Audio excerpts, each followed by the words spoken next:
This video is sponsored by ExtremeRate. A while back I made a video about a DIY controller remap kit for the PlayStation 4 controller. Recently I was contacted by the same company, ExtremeRate, and they said they had a remap kit for the Xbox One S. ExtremeRate does offer a separate trigger stop kit that requires no soldering that you can purchase separately if you would like, and I'll put a link in the description for that kit as well. ExtremeRate also provided 3 extra of these remap kits so I can give them away to you guys. I'll tell you how to do that a little bit later in the video. Let's get into it. Let's quickly open up the ExtremeRate Xbox One S controller remap kit, just to see what all is included. Instructions. Usually I just throw instructions away, but we definitely are going to need to keep those. Looks like we got part of the kit here. We have some tools. We've got some grips for the shell. And then here we have the outer shell. And we have the ribbon cables for the remap kit itself. That's a long enough intro. Let's take it apart. I'm going to speed up through most of this, as most of you probably know how to disassemble the Xbox One S controller. I do want to mention that the model does need to be the 1708. This kit does not work for the original Xbox One controllers, but it does work for the 1708.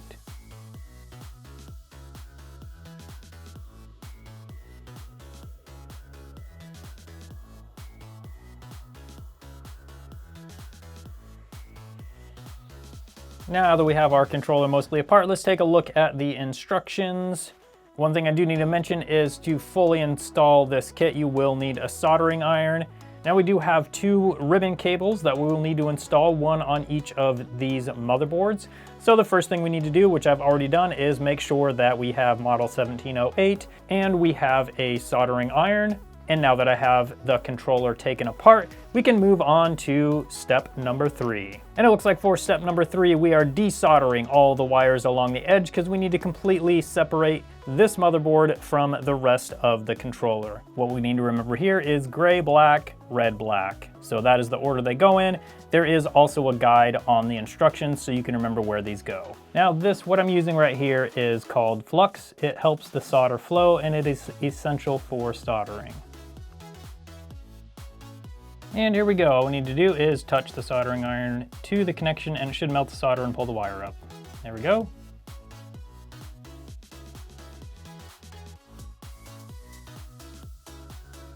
And then we also need to pull the thumbsticks off.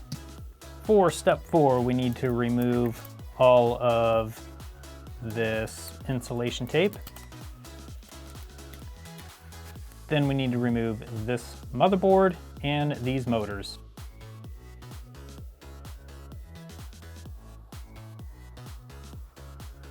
And you'll notice the headphone jack seems to be just loose in there. That is normal. The headphone jack connects on these pins right here. So these little pins connect on there, totally normal. For step 5, we need to remove this screw, then we can lay the new ribbon cable PCB over this part of the motherboard of the controller. In the package there are these 2 ribbon cables. This is the one we're going to be working with first for this larger motherboard down here. Now they also do include some double-sided adhesive that you can put on the back of this if you'd like. I'm going to try doing it without the adhesive, but you may need to use that if this is slipping around too much on you. Once we have this in where we want it, we do put this screw back in. We need to make sure each one of these little test points are lined up because that's where we're going to be soldering next.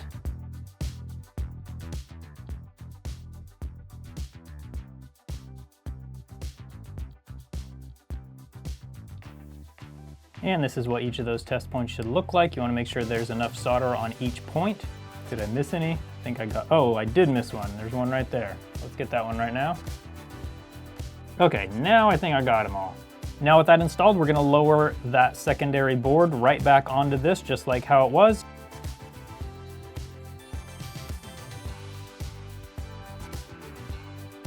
Now we need to take that smaller ribbon cable and line it up with the correct test points. If you notice, this says test point 67, which is lined up with test point 67 on the motherboard.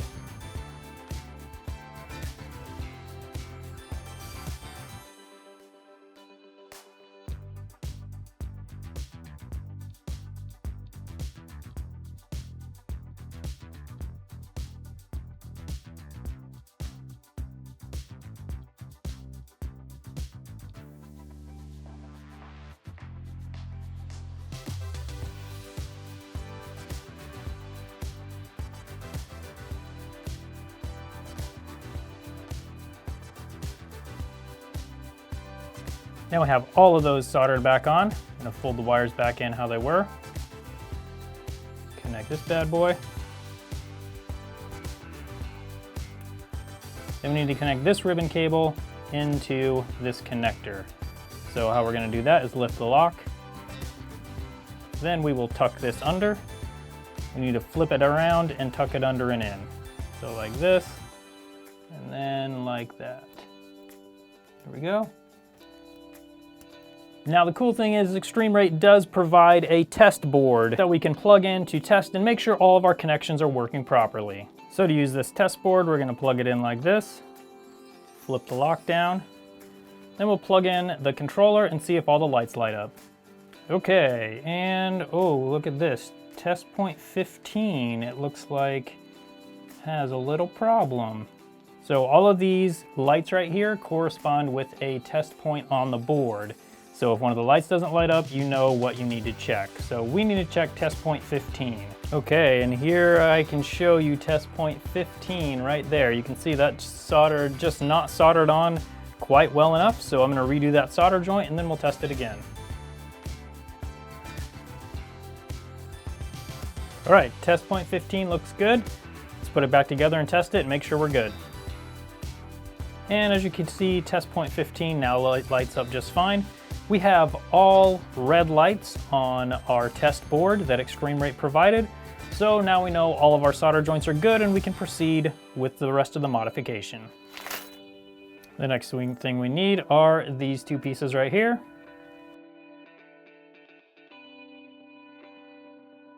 Now we need to remove this screw, and then we'll put those copper pieces in there.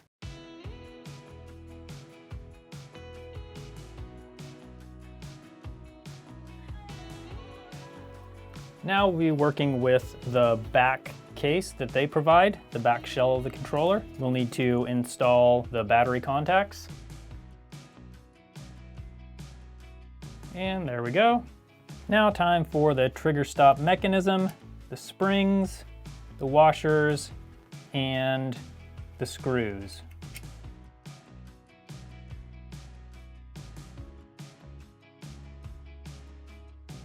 Next, we install this green board along with the buttons.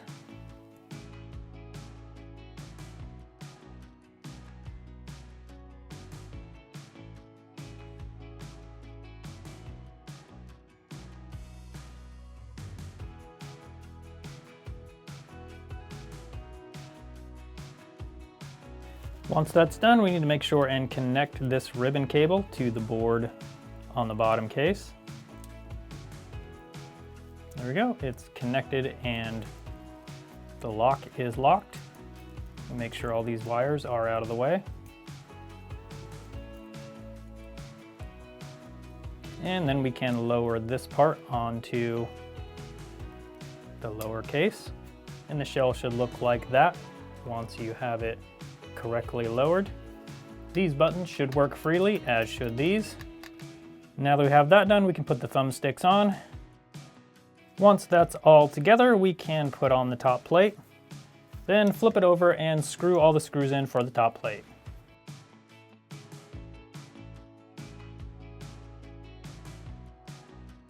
And with all those screws in, we can put the buttons on, and then we can put the controller grips on as well.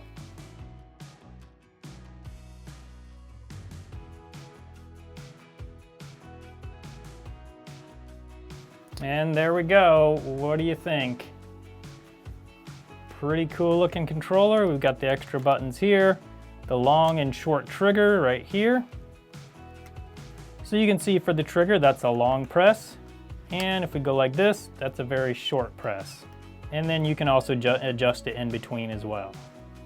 This is about halfway and then all the way. Now we have our controller plugged in. Let's see if we can enter the setup mode. This LED will turn blue once we enter it, so let's try the touch sensor first. Need to hold it for 5 seconds. And there we go.